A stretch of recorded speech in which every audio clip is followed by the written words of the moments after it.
how much more do men have to do for the women's game or the women's sports? Because women's sports all over the world, their leagues are hemorrhaging money. They don't make money. But the men's sports or the men or this organization, this sports organization, the men actually subsidize this women's sports. Because if this was another business venture whereby for 10 years, 30 years, like the WNBA hasn't made money in 30 years, if this was another business venture, they would have been scrapped out. But because we want to, let our women have fun, we want them to feel that this sport that they are doing is something very, very important. We see that they have fun with it, so we subsidize them. But every day, these people are always, the feminists are always saying that, telling us how the patriarchy is evil. Now, I genuinely think this is the benevolence of the patriarchy. The benevolence of the patriarchy is what is keeping these women's sports or women's leagues all over the world. Yes, you can say the European Cups, the female European Cups, they still make a little bit of money, but how much are they making? If they can't even make money to cover for the next competition, basically. So, in light of the images that have been coming out from the WAFCON, the empty stadiums, people are actually calling out the female football content creators. Female football content creators are not doing anything for the game. They are just, latching onto the men's game and taking all the opportunities. But let us hear from one female content creator. Yeah, she's calling out her fellow women for not actually showing up for women. Female football content creators, this one is for you, yeah? And I don't care who gets angry at me right now. I need to ask you something.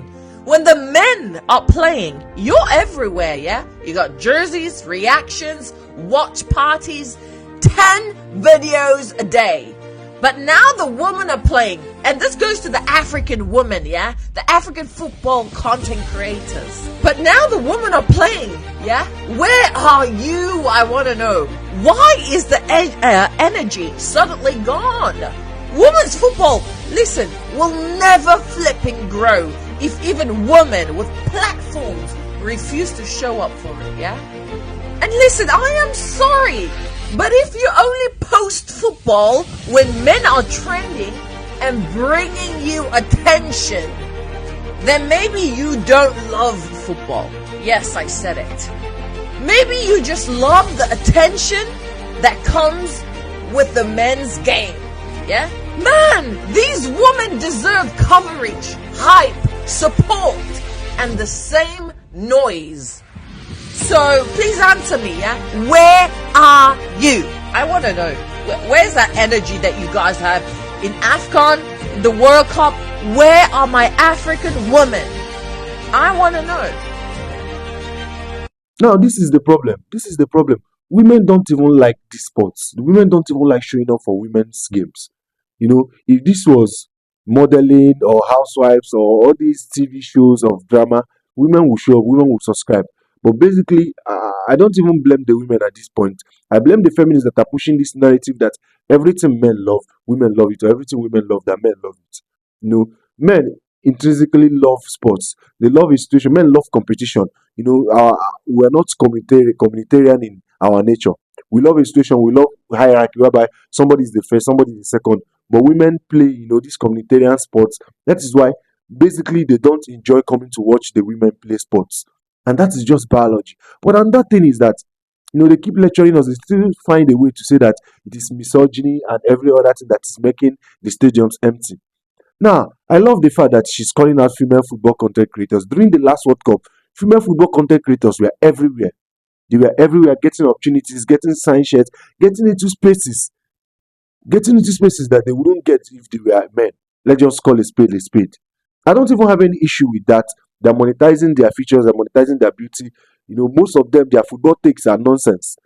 Most of them, their football takes are just regurgitating, these mainstream talking points or talking heads online. But I don't even have any problem with that. It is their thing, let them do it. But the problem is that now that you people claim that you want equality, you want to push the women's sports, you want women in sports, and you basically want to invade the men's space, a women's competition, the WAFCON, is on right now. My dear country, Nigeria, lost to Malawi, played in a very, very horrible way, but I digress. Even me as a guy, I love watching the WAFCON. It has improved. In comparison to the last one.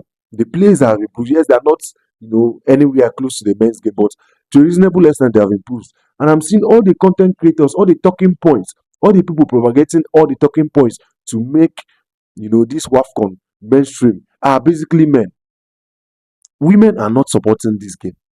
And now, this begs to ask the question, these female football influencers or these female football content creators, do they really love the sports, or are they in it for the opportunities and the money they are going to make, latching off from the men's game? Because if you're somebody that really loves the sports, this is your opportunity as a woman to showcase, to shine a light on the women's game, to shine a light on all the adversities they face, to shine a light on basically the beauty of the women's game.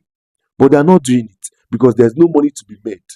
That is just the crux of the issue. They're not doing it because there's no opportunity. Rather, they will give to the women's game. They will give their platform and amplify the women's game, amplify the women's voices. That is why they are not doing it. So even the person that actually, the video I'm reacting to, she has the picture of Osimhen and Salah on her back. If you are going to be talking about the women's game, if you are going to take it as a credible, voice, at least have a picture of Oshola, Asisat, Puetelas, Elatun, Leah Williamson of Arsenal. Have the shares of these women hanging at your background or on your background. But you're not going to do it because you don't really care. You, the person that is making the video, she's making this video now just because it is a popular talking point and a popular sentiment that is bringing views online. So she's regurgitating this talking point she's had online. She doesn't care about the women's game too. But if she cared, at least the aesthetics of her environment should actually embody or send the message that you really care about the women's game and you want it to, move further.